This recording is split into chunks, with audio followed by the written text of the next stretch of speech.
दिग्गज मराठी अभिनेते सचिन पिळगावकर यांचं संपूर्ण कुटुंब अभिनय क्षेत्रात नाव कमवत आहे। त्यांच्या कुटुंबाचा हा वारसा त्यांच्या वडिलांपासून सुरू झाला आहे। त्यांचे वडील शरद पिळगावकर हे चित्रपट निर्माते होते। त्यांची बायको सुप्रिया पिळगावकर आणि मुलगी श्रिया सुद्धा अभिनय क्षेत्रात कार्यरत आहेत। सध्या त्यांचे त्रिकोणी कुटुंब गुण्यागोविंदाने जगत आहेत। पण हे फार कमी जणांना माहीत असेल की त्यांच्या कुटुंबात एक चौथा सदस्य पण होता, ज्यामुळे पिळगावकर कुटुंबाला अनेक प्रकारच्या समस्यांचा सामना करावा लागला होता। यामुळे त्यांना प्रचंड मनस्ताप देखील सहन करावा लागला आणि नाहक बदनामी सुद्धा झाली। सचिन पिळगावकर यांनी त्यांच्या हाच माझा मार्ग ऐकला या पुस्तकात याविषयी सविस्तर लिहिलं आहे। नक्की काय होते हे प्रकरण, चला सविस्तर जाणून घेऊया। ही गोष्ट साधारण 1987च्या आसपासची आहे। सचिन पिळगावकर हे नेहमी एका रेस्टॉरंटमध्ये जायचे। पुढे सचिन आणि त्या रेस्टॉरंटचे मालक कुलदीप माकनी यांच्यात खूप चांगली मैत्री झाली। माकनी यांचे लग्न झाले होते आणि त्यांना करिश्मा नावाची एक छोटी मुलगी होती। मात्र त्यांची पत्नी आजारी असल्यामुळे छोट्या मुलीला घेऊन माकनी दिवसभर रेस्टॉरंटमध्ये येत। शेवटी काम वाढल्यामुळे आणि करिश्माची शिक्षणाची व्यवस्था करायची असल्यामुळे तिला हॉस्टेलवर ठेवायचा निर्णय तिच्या वडिलांनी घेतला। मात्र सचिन आणि सुप्रिया यांना त्या लहान मुलीची दया आली।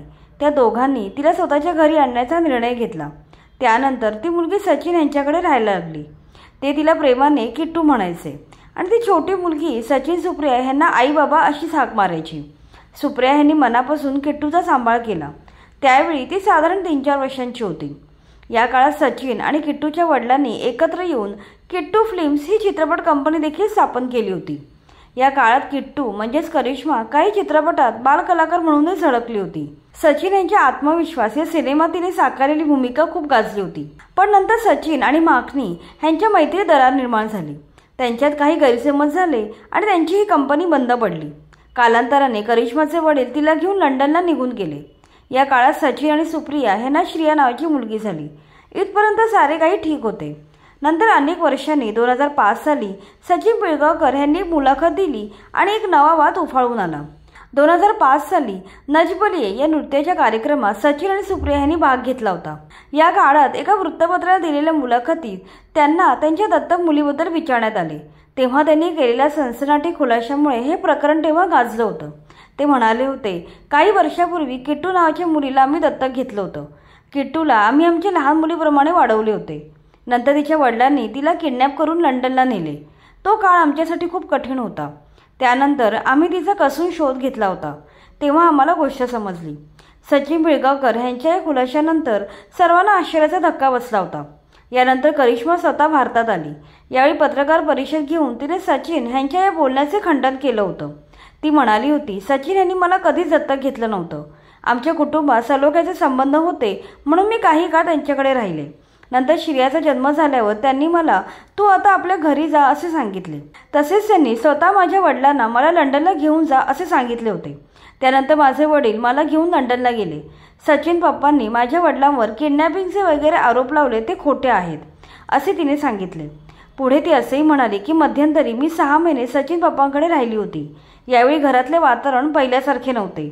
मी अभिनयामध्ये करिअर करायला इथे आले होते। मात्र त्यावेळी फक्त 6 महिन्यातच त्यांनी मला तू इथून निघून जा असे सांगितले असे ती त्यावेळी म्हणाली। करिश्माने सचिन आणि सुप्रिया यांनी आपला प्रसिद्धीसाठी वापर केला असा त्यांच्यावर आरोप केला। नजबलिये या कार्यक्रमात ऑनलाईन वोट मिळवण्यासाठी माझी दत्तक मुलगी म्हणून कहाणी सांगून त्यांनी सहानुभूती मिळवली आणि तो कार्यक्रम ते जिंकले असेही आरोप करिश्माने केले। त्या काळात हे प्रकरण खूप गाजलं होतं। नंतर सचिन यांनी आपली बाजू मांडली होती। ते म्हणाले होते, त्या मुलीने मला व माझ्या कुटुंबाला प्रचंड मानसिक त्रास दिला होता।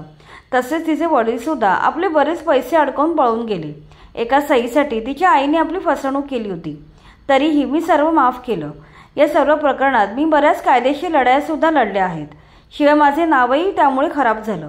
पुढे या दत्तक प्रकरणाचा त्यांची मुलगी श्रिया हिलाही खूप त्रास सहन करावा लागला होता। श्रिया लहान असताना अशा बऱ्याच अफवा येत होत्या की ती त्यांची दत्तक मुलगी आहे। अनेक वेळा श्रियाला लोकांना समजावे लागे की मीच त्यांची खरी मुलगी आहे। कालांतराने हे प्रकरण शांत झालं। सध्या दोन्ही परिवार आपापल्या जीवनात व्यस्त झाले आहेत। या प्रकरणानंतर करिश्माने काही काळ सिनेसृष्टीत काम मिळवायचा प्रयत्न केला, मात्र तिला यश मिळाले नाही। अखेर ती पुन्हा लंडनला परत गेली। पुढे तिने 2012 साली अभिनेता विक्रम आचार्य ह्याच्यासोबत विवाह केला। लग्नानंतर ती पुन्हा भारतात परत आली असून सध्या ती गोव्याला वास्तव्यास आहे। आता तिला 2 मुलं देखील झाली आहेत।